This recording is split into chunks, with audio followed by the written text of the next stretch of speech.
Hey guys, welcome to my YouTube channel Moto Miles.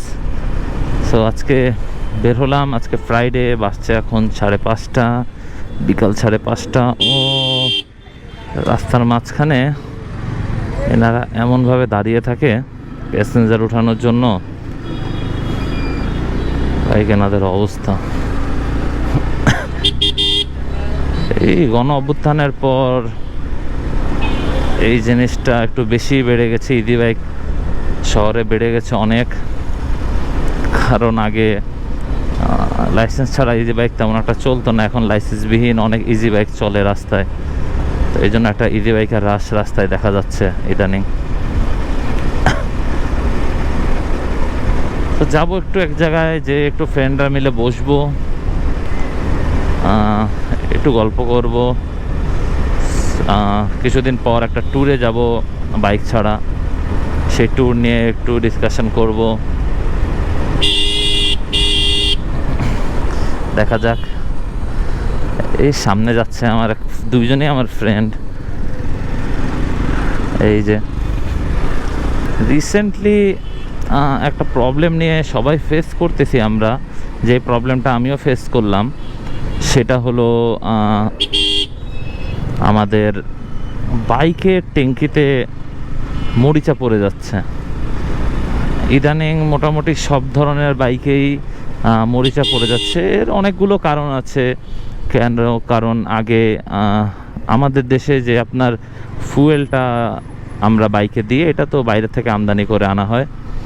তো আগে আমার সেইভাবে পুরো প্রপার আইডিয়া নেই, আমি যেটুকু জানি আগে ইথানল 8 ইউজ করা হতো, এখন ইথানল 20, ইথানল না কি যেন বলে, ইথানল 20 ইউজ করা হয়।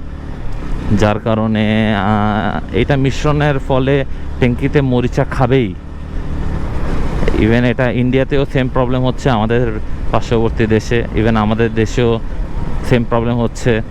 ইভেন আমার বাইকেও কিছুটা হালকা হালকা মরিচা পড়েছে ট্যাঙ্কিতে। এটা আমি আবার ওয়াশ করে অনেকটা ঠিক করে নিয়েছি। তো এই প্রবলেমটা, আর বাইকের কোয়ালিটির উপরও ডিপেন্ড করে। অনেক বাইক আছে যেগুলোতে এমনি আগে থেকেই মরিচা পড়তো। তো এগুলো সবাই মিলে কোনো একটা প্রতিবাদ করলে একটু ভালো হতো। কারণ ভাই, বাইকের জন্য তার ফুয়েলটা হলো একটা অক্সিজেন।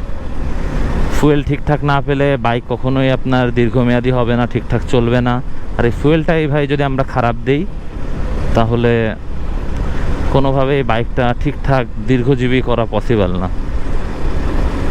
দেখা যাক ভাই, আমাদের দেশে বর্তমানে মানুষ সব কিছুতে ইউজ টু হয়ে গেছে, যেইটা পায় সেটা নিয়েই আরামে থাকে। অনেক সহজে কেউ কোনো প্রতিবাদ করে না। এত লক্ষ লক্ষ টাকা দিয়ে মানুষ বাইক কিনতেছে, শখের বাইক। অনেকে এই বাইকের মাধ্যমে আর্নিংও করতেছে। এই বাইকই তার সম্বল। তো তারা যদি এইসব প্রবলেম ফেস করে, তাদের বাইক আপনার বেশি দিন টিকবে না। কারণ ভাই, ফুয়েল আপনি যেমন দিবেন আপনার বাইকের পারফরমেন্স পাবেন তেমন। বাইকের ইঞ্জিনটা অত দীর্ঘমেয়াদী হবে। ওভারঅল একটা বাইকের জন্য তার ইঞ্জিন অয়েল যেমনটা প্রয়োজন, অনেক ইম্পর্ট্যান্ট, তেমন ফুয়েলটাও ততটাই ইম্পর্ট্যান্ট।